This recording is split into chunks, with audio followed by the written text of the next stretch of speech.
Halo, bertemu lagi dengan saya, Rian Maulana. Kali ini kami akan membahas tentang transport membran. Transport membran adalah proses mengeluarkan atau memasukkan ion dan molekul. Transport membran dibedakan menjadi dua, yaitu transport aktif dan transport pasif.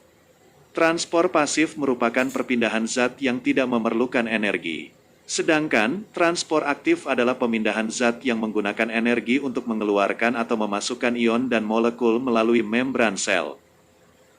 Transport pasif dibedakan menjadi tiga macam, yaitu difusi, difusi terbantu, dan osmosis. Difusi adalah gerakan molekul dari suatu daerah dengan konsentrasi tinggi ke daerah lain yang konsentrasinya lebih rendah. Gerakan pada peristiwa difusi disebabkan oleh energi kinetik molekul tersebut. Hasil akhir dari peristiwa difusi adalah tercapainya tahap keseimbangan. Contoh peristiwa difusi pada kegiatan sehari-hari adalah 1. Setetes tinta akan menyebar ke seluruh air di dalam gelas. 2. Bau wangi setetes parfum akan menyebar ke seluruh ruangan. 3. Air berdifusi pada mie yang sedang dimasak membuatnya lebih besar dan lebih lembut. Difusi terbantu merupakan proses difusi yang berlangsung dengan bantuan protein pembawa dari konsentrasi tinggi ke konsentrasi rendah. Molekul yang melewati membran secara difusi terbantu yaitu molekul-molekul yang berukuran besar. Contoh peristiwa difusi terbantu dapat ditemui pada bakteri Escherichia coli yang diletakkan pada media laktosa. Membran sel bakteri tersebut bersifat tidak dapat ditembus sehingga tidak dapat dilalui oleh laktosa. Setelah beberapa menit kemudian, bakteri akan membentuk enzim dari dalam sel yang disebut permease, yang merupakan suatu protein sel.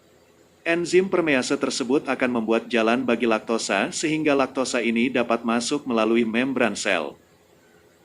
Osmosis adalah perpindahan molekul dari larutan berkonsentrasi rendah atau hipotonis menuju konsentrasi tinggi atau hipertonis melalui membran semipermeable. Kondisi akhir dari peristiwa osmosis adalah diperoleh larutan isotonis. Isotonis adalah konsentrasi yang sama untuk dua larutan. Walaupun hasil akhirnya nanti akan memiliki volume yang berbeda. Contoh peristiwa osmosis terjadi pada 1. Proses pemasangan infus pada pasien.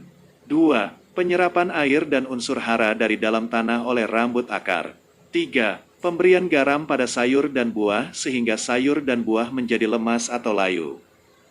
Lalu beralih ke transport aktif, yaitu transport yang memerlukan energi. Transport aktif dibedakan jadi dua macam, yaitu endositosis dan eksositosis. Endositosis merupakan peristiwa pembentukan kantong membran sel. Endositosis terjadi karena ada transfer larutan atau partikel ke dalam sel. Pada endositosis, makromolekul dikelilingi oleh membran plasma yang melipat membentuk vesikula, kemudian vesikula tersebut masuk ke dalam sel. Endositosis sendiri terdiri dari dua macam, yaitu fagositosis dan pinositosis. Fagositosis adalah peristiwa yang terjadi pada saat sel menelan partikel padat dengan pseudopodia, selanjutnya partikel dibungkus di dalam kantong membran yang besar. Peristiwa fagositosis terjadi pada benda padat yang ukurannya lebih besar. Pengamatan fagositosis dapat dilakukan pada amuba menggunakan mikroskop. Pinositosis merupakan peristiwa masuknya sejumlah kecil medium kultur dengan membentuk lekukan membran sel.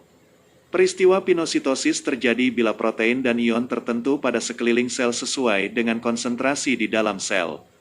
Proses pinositosis dapat diamati dengan mikroskop elektron. Beberapa sel yang melakukan proses pinositosis antara lain terdapat pada sel darah putih, epitel usus, dan makrofag hati. Transport melalui membran berikutnya yang termasuk transport aktif adalah eksositosis. Eksositosis adalah proses di mana sel mengeluarkan molekul dan benda lainnya yang terlalu besar untuk melewati struktur membran sel. Di eksositosis terjadi peristiwa pembuangan molekul dari vesikula pada permukaan sel menuju keluar sel. Contoh peristiwa eksositosis terjadi pada neuron atau sel saraf, di mana terjadi pelepasan sinyal kimiawi yang merangsang sel otot. Itulah tadi ulasan materi seputar transport membran, semoga bermanfaat untuk kalian semua. Sekian dari kami, terima kasih dan sampai jumpa.